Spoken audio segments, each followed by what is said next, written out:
Hi guys, my name is Pragati Sharma and welcome to my YouTube channel that is Psyche Special।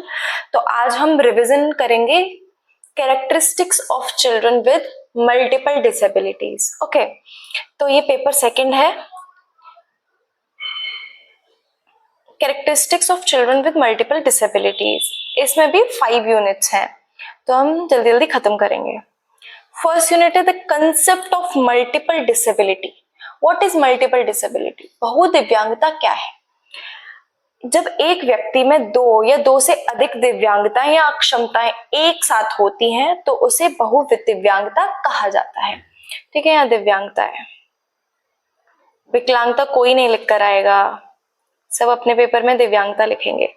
जब किसी एक व्यक्ति में एक साथ जब दो या दो से अधिक दिव्यांगताएं पाई जाती है तो उसे बहुदिव्यांगता कहा जाता है। फॉर एग्जाम्पल, जैसे डिसेबिलिटी ए है किसी को, डिसेबिलिटी बी है या कोई और भी है एक साथ, तो उसको मल्टीपल डिसेबिलिटी बोलेंगे। फॉर एग्जाम्पल, इंटेलेक्चुअल डिसेबिलिटी है एक ही पर्सन को और ब्लाइंडनेस भी है, तो उसको ना ब्लाइंडनेस बोलेंगे ना इंटेलेक्चुअल डिसेबिलिटी, उसको मल्टीपल डिसेबिलिटी बोलेंगे क्योंकि एक ही व्यक्ति को है। ठीक है, और एक ही समय पे। अब इसके कैरेक्टरिस्टिक्स क्या है? कॉग्निटिव, संज्ञानात्मक, बुद्धि और सोचने की क्षमता में कमी। ठीक है, गामक, चलने फिरने और शारीरिक नियंत्रण में समस्या। ठीक है, बैलेंस वो नहीं बना पाते हैं। नेक्स्ट है neuro behavioural, neuro autonomical. Neuro behavioural में क्या आएगा? जो बिहेवियर से संबंधित है। ठीक है, के कारण व्यवहार में बदलाव। ठीक है, जैसे गुस्सा आना, चिड़चिड़ापन होना। ठीक है, ये मस्तिष्क की जो बनावट है उसके कारण क्या हो गया? व्यवहार में, बिहेवियर में बदलाव हो गया, उसको न्यूरो बिहेवियरल बोलते हैं। न्यूरो फिजियोलॉजिकल किसे बोलते हैं? मस्तिष्क और शरीर के अंगों के बीच जो संदेश, जो सिग्नल जाता है वो सही से ना पहुंचना। ठीक है, उसको न्यूरो फिजियोलॉजिकल बोलते हैं। अब है global developmental delay, GDD। Meaning क्या है इसका? जब बच्चा अपनी उम्र के हिसाब से दो या अधिक क्षेत्रों में देरी करता है तो उसे ग्लोबल डेवलपमेंटल डिले कहते हैं। ठीक है, ठीक है, जैसे चलना, बोलना, सोचना, इनमें देरी है। ठीक है, दो या अधिक क्षेत्रों में जब देरी है तब उसको ग्लोबल डेवलपमेंटल डिले कहेंगे। अब है अर्ली सिम्टम्स। ठीक है, जब किसी को मल्टीपल डिसेबिलिटी अगर किसी बच्चे को है तो उसके अर्ली सिम्टम्स भी होंगे कुछ, तो वो अभी हम पढ़ेंगे। गर्दन ना संभाल पाना। ठीक है, जो इम्बैलेंस होता है, पुअर हेड कंट्रोल। ठीक है, आवाज पर प्रतिक्रिया ना देना, जब हम कुछ बोल रहे हैं और वो सुनकर हमें देख भी नहीं रहा है या कुछ भी एक्शन नहीं कर रहा है तो ये सिम्टम है। हमें फिर ये अगर हमको किसी बच्चे में ऐसे सिम्टम्स दिख रहे हैं तो हमको जाकर कहीं दिखाना चाहिए, उसका असेसमेंट करवाना चाहिए, किसी साइकोलॉजिस्ट के पास लेकर जाना चाहिए। ठीक है, या किसी स्पेशल एजुकेटर के पास भी लेके जा सकते हैं, थेरेपिस्ट के पास।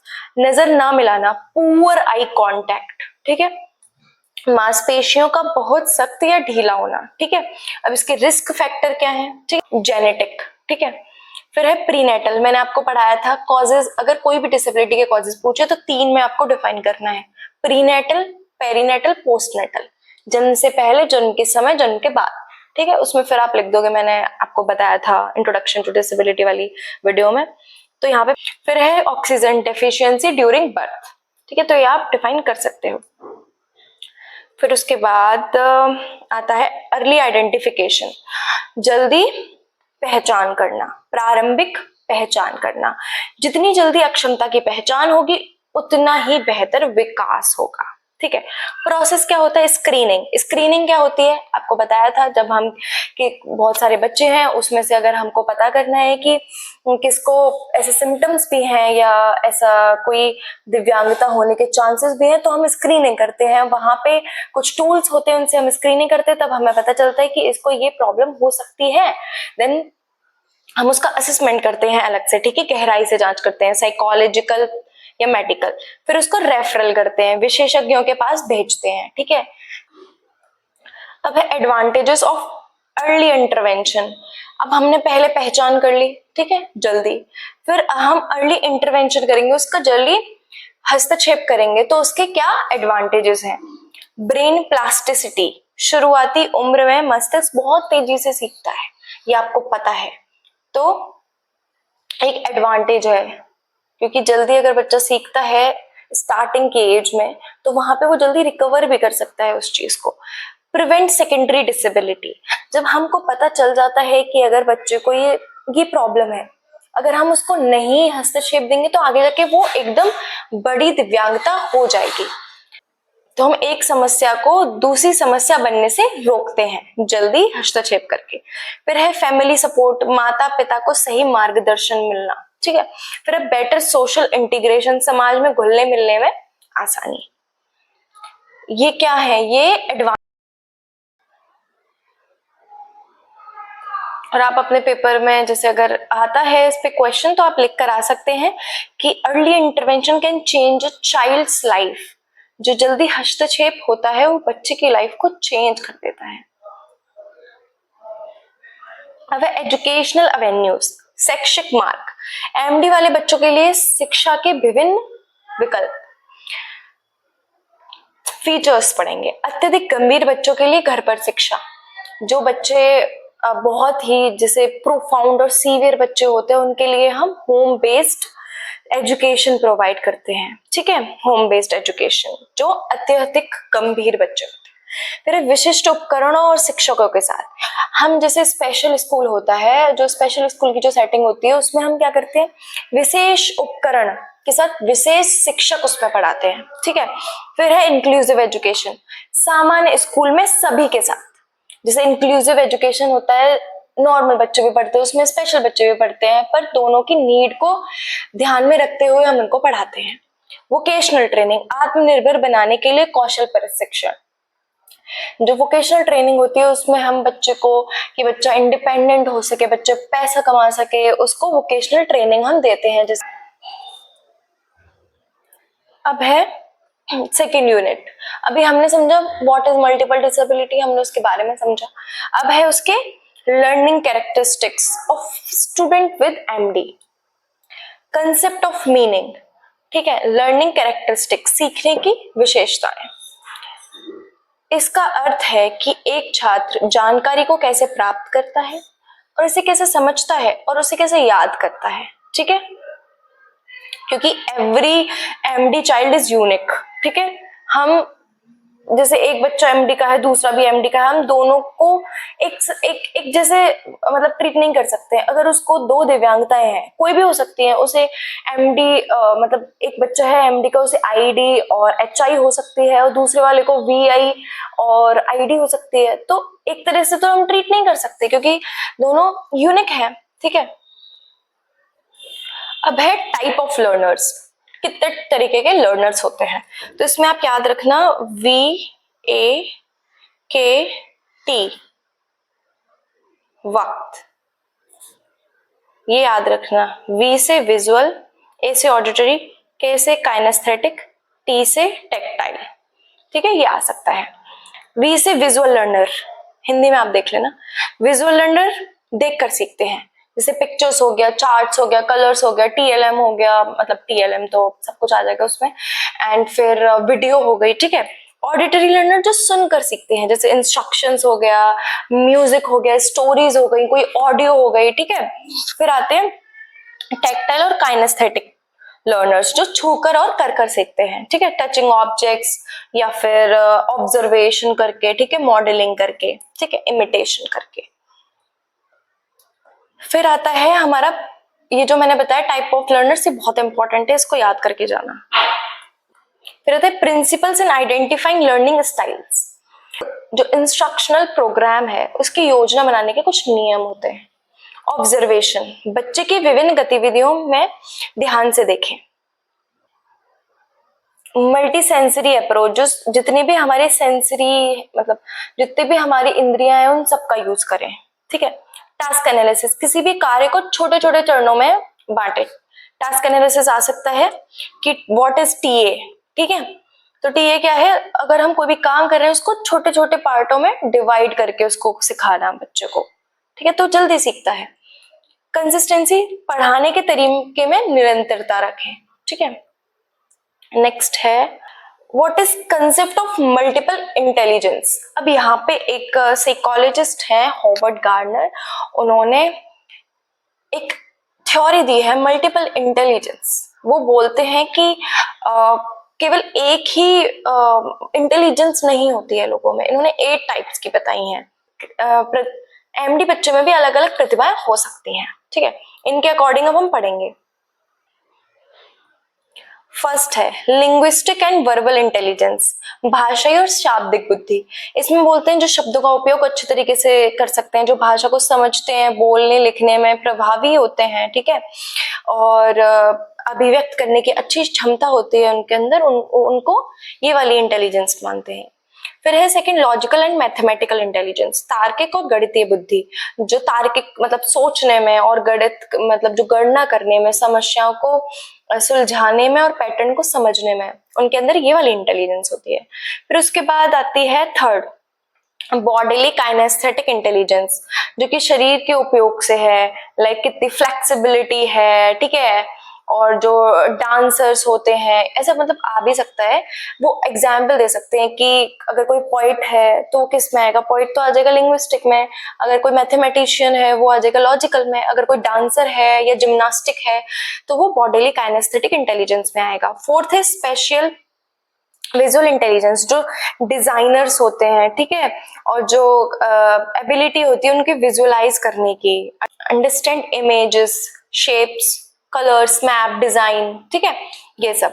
फिर आता है म्यूजिकल इंटेलिजेंस, जो एबिलिटी रखते हैं अच्छे गाने की या सुनने की, ठीक है, और क्रिएट करने की अपने तरफ से, रिदम और साउंड को अच्छी तरीके से समझते हैं, उनके अंदर म्यूजिकल इंटेलिजेंस होती है। कोई किसी भी सिंगर का नाम आ सकता है, पूछ सकता है आपसे कौन सी इंटेलिजेंस है इसमें, तो आएगा म्यूजिकल इंटेलिजेंस। फिर आता है इंटरपर्सनल इंटेलिजेंस। इंटर और इंट्रा ये दो हैं, इनको बाद में समझेंगे, पहले नेचुरलिस्टिक समझ लेते हैं। नेचुरलिस्टिक इंटेलिजेंस वो होती है जो इंसान प्रकृति की तरफ प्रभावित होता है, ठीक है, उसकी तरफ झुकाव होता है, जो एनवायरनमेंट को बहुत अच्छे से समझता है, ठीक है, नेचर लवर, ठीक है, जो होते हैं उनको नेचुरलिस्टिक इंटेलिजेंस होते हैं। अब हम समझेंगे व्हाट इज इंटरपर्सनल और इंट्रापर्सनल। ये दोनों में बहुत लोग कंफ्यूज हो जाते हैं। इंटर और इंट्रा। इंट्रा होता है खुद के विचारों को समझना, ठीक है, अपने आप को समझना, अपनी विचारों को समझना, अपनी शक्तियों को समझना। और इंटर क्या होता है? इंटर होता है दूसरों को समझना, ठीक है, उनसे संवाद करना, उनसे सहानुभूति रखना, संबंध बनाने की क्षमता। अब कैसे याद रखोगे? इंटरव्यू में दो लोग होते हैं, वो आपस में बात करते हैं, दो लोगों को समझते हैं, तो इंटरपर्सनल से ऐसे याद रखोगे। और इंट्रा अपने आप को समझते हैं, ठीक है, ऐसे याद रखना।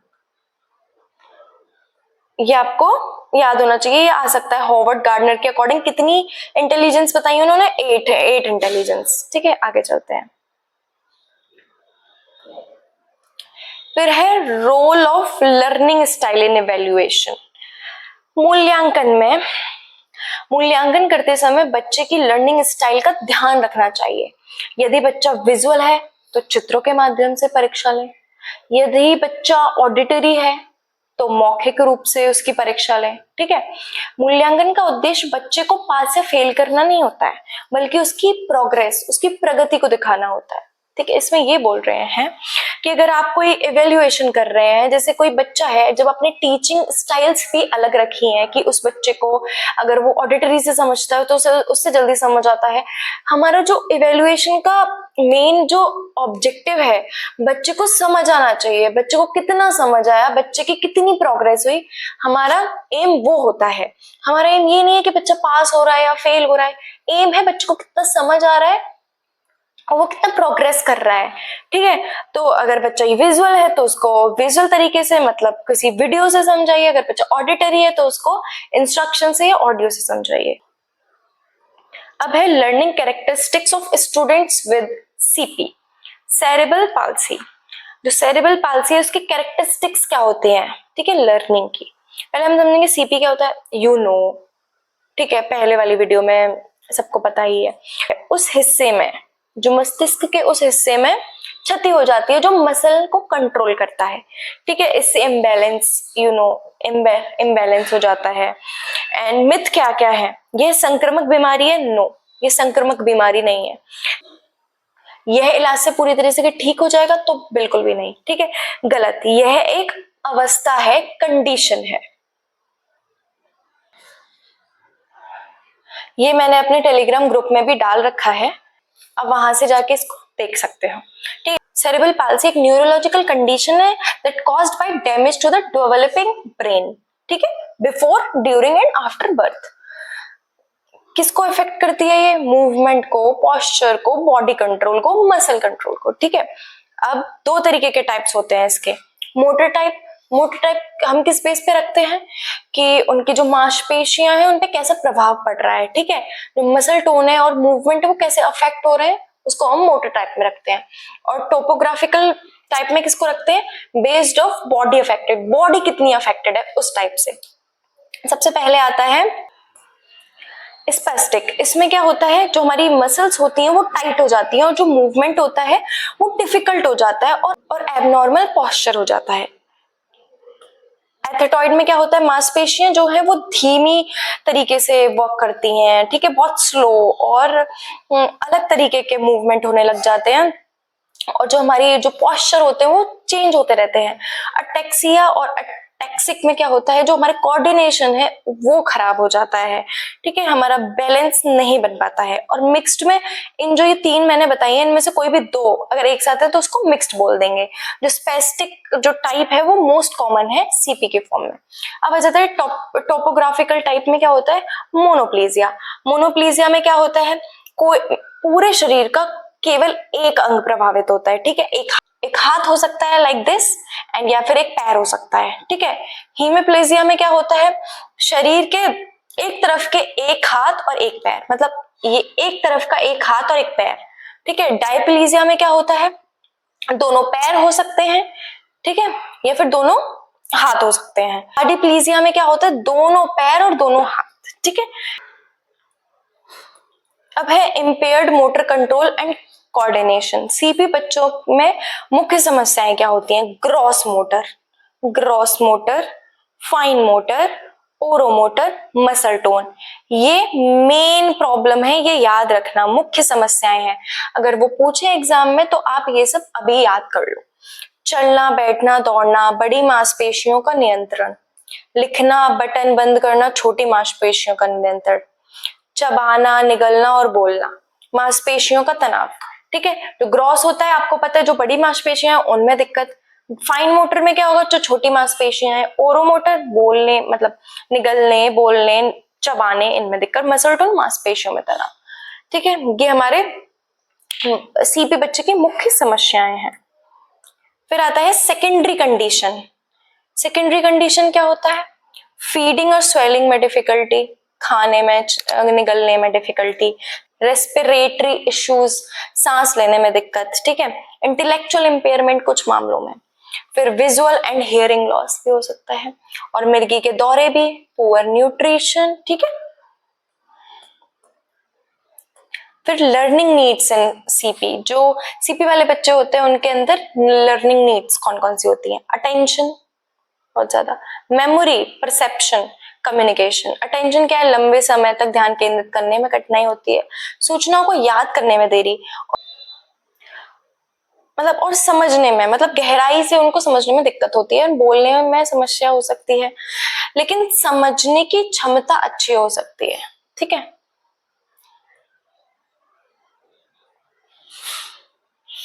अब आता है डीफ ब्लाइंडनेस। जो एमडी वाले बच्चे हैं, जो एमडी से कर रहे हैं स्पेशल एजुकेशन में डिप्लोमा, उनके लिए 3 डिसेबिलिटी इंपॉर्टेंट है, एमडी, डीबी और एक और सीपी, ठीक है। इन तीनों के बारे में आपको जानना है हर एक पेपर में। आपने अभी सीपी के बारे में पता कर लिया, अब डीबी के बारे में करेंगे। डीफ ब्लाइंडनेस क्या होता है, जब एक व्यक्ति में दृष्टिबाधित और श्रवणबाधित दोनों दिव्यांगताएं एक साथ होती हैं, उसको डीफ ब्लाइंडनेस। डीबी क्या है? एक ऐसी स्थिति है जिसमें व्यक्ति को देखने और सुनने में दोनों गंभीर कठिनाई होती है, जिसमें उसे जानकारी प्राप्त करने में, संवाद करने में, चलने फिरने में और दैनिक कार्य करने में विशेष सहायता की आवश्यकता होती है। ठीक है, देखने में कठिनाई और सुनने में कठिनाई, क्या बन गया? संयुक्त प्रभाव। क्या निकल के आया? डीबी, डीफ ब्लाइंडनेस, दिव्यांगता। ठीक है, उदाहरण डिफिकल्टी इन लर्निंग, मतलब पढ़ने में दिक्कत, समझने में भी दिक्कत, और कैन नॉट सी और कैन नॉट लिसन, समझ रहे हो? फिर उनको ज्यादा टाइम चाहिए होता है, एक स्पेशल तरीके से वो कम्युनिकेट करते हैं, डेली टास्क करने में भी उनको बहुत चैलेंजिंग होता है। और यहाँ पे कुछ की पॉइंट्स है, मैंने इसका फोटो आप वहां से इसको पढ़ सकते हैं। ठीक है, क्लासिफिकेशन, एज ऑफ ऑनसेट और डिग्री ऑफ लॉस, दो तरीके से इसके क्लासिफिकेशन है।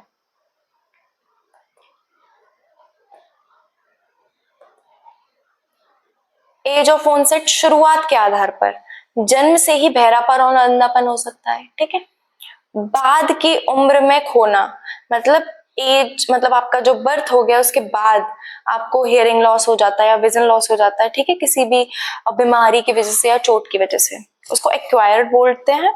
Degree of loss, total blind और टोटल डीफ हो सकता है, या फिर पार्शियल विजन और पार्शियल हियरिंग हो सकता है। ठीक है, सिंड्रोम, उशर सिंड्रोम, ये 3 सिंड्रोम्स हैं। इस सिंड्रोम में क्या होता है, जो बच्चा पैदा होता है तो उसको सब सुनाई देता है, पर बाद में जाके कुछ ऐसा होता है जैसे उसे सुनने में और वो देखने में भी प्रॉब्लम आ जाती है। फिर आता है चार्ज सिंड्रोम, शरीर के कई अंगों को प्रभावित करने वाला सिंड्रोम है ये। ठीक है, यहाँ पे इसकी फुल फॉर्म दे रखी है। इन रुबेला गर्भावस्था के संक्रमण से होता है। ठीक है, impact of deaf blindness, impact क्या है डीफ ब्लाइंडनेस के? कम्युनिकेशन, दुनिया से जुड़ने का मुख्य माध्यम स्पर्श बन जाता है। जो बच्चा डीफ ब्लाइंडनेस है उस बच्चे को, वो न सुन सकता है न देख सकता है, तो उसका जो कम्युनिकेशन है वो क्या है? टच, स्पर्श करके। ठीक है, टेक्टाइल लर्नर होते हैं ये।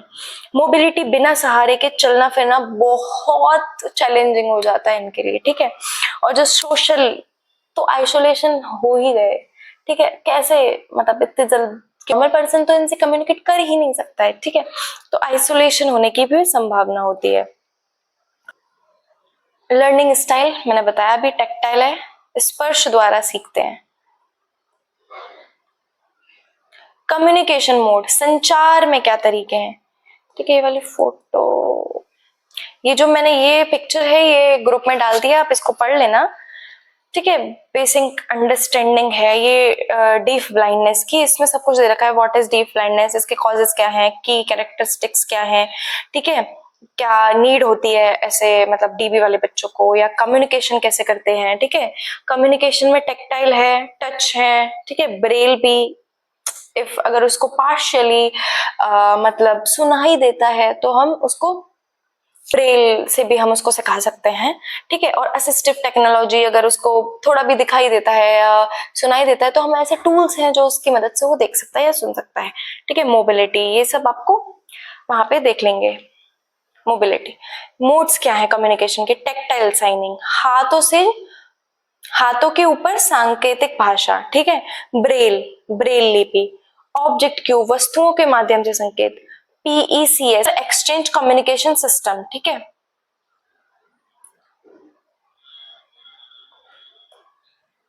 फ्रस्ट्रेशन भी होती है ऐसे बच्चों को बहुत ज्यादा, ना वो सुन पाते हैं, ना सुन पा रहे हैं, ना देख पा रहे हैं, तो फ्रस्ट्रेशन भी होती है एक उनको।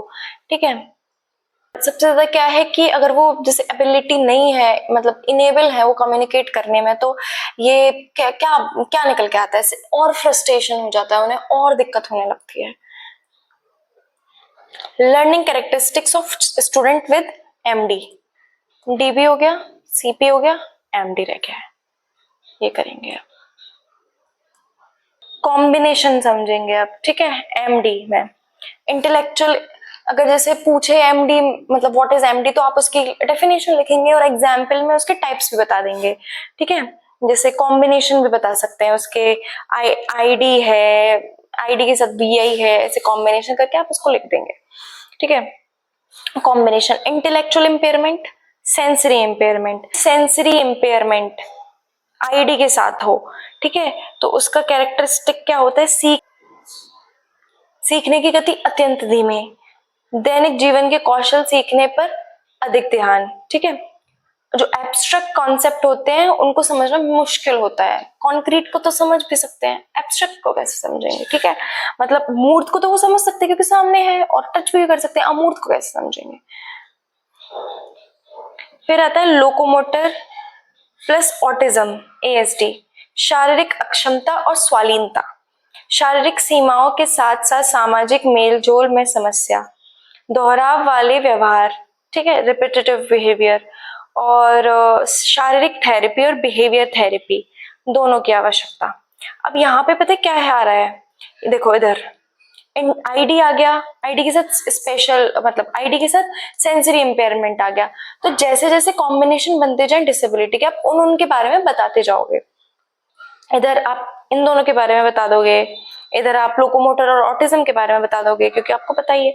इधर आप कॉम्बिनेशन किसमें बताओगे, एएसडी और सेंसरी इम्पेयरमेंट, ठीक है, स्वालीनता और दृष्टि श्रवण दोष।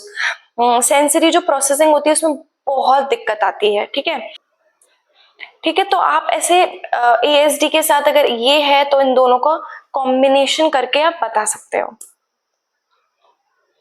इधर आप बता दोगे student with blood disorder, haemophilia, thalassaemia, sickle cell disease, आपको ये सब पता है, पहले ही बताई थी मैंने। एंड लो एनर्जी, जल्दी थक जाना, ठीक है, एंड फ्रीक्वेंट एब्सेंट, अस्पताल जाने के कारण स्कूल की छुट्टियां, ठीक है, अगर जिसको किसी को थैलेसीमिया है उसको ब्लड चढ़ता है तो एब्सेंट हो जाता है फ्रिक्वेंटली वो।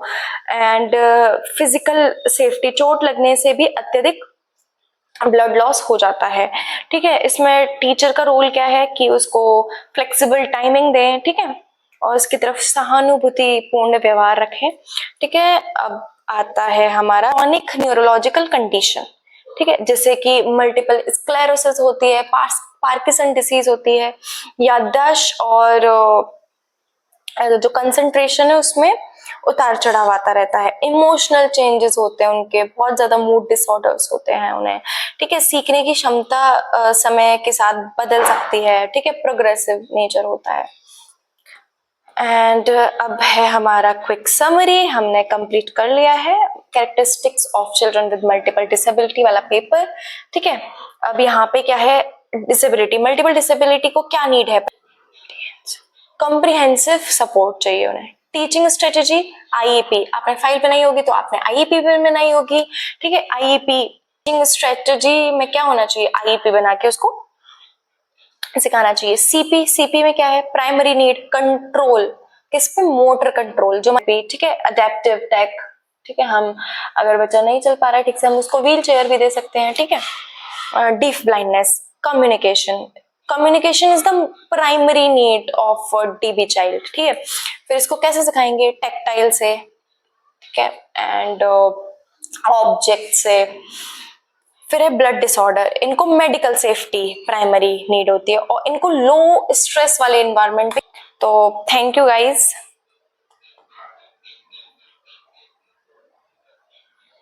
अगर आपको ये वीडियो अच्छी लगी तो आप प्लीज एक लाइक भी कर सकते हैं, एंड हम मिलेंगे नेक्स्ट वीडियो में। Bye bye.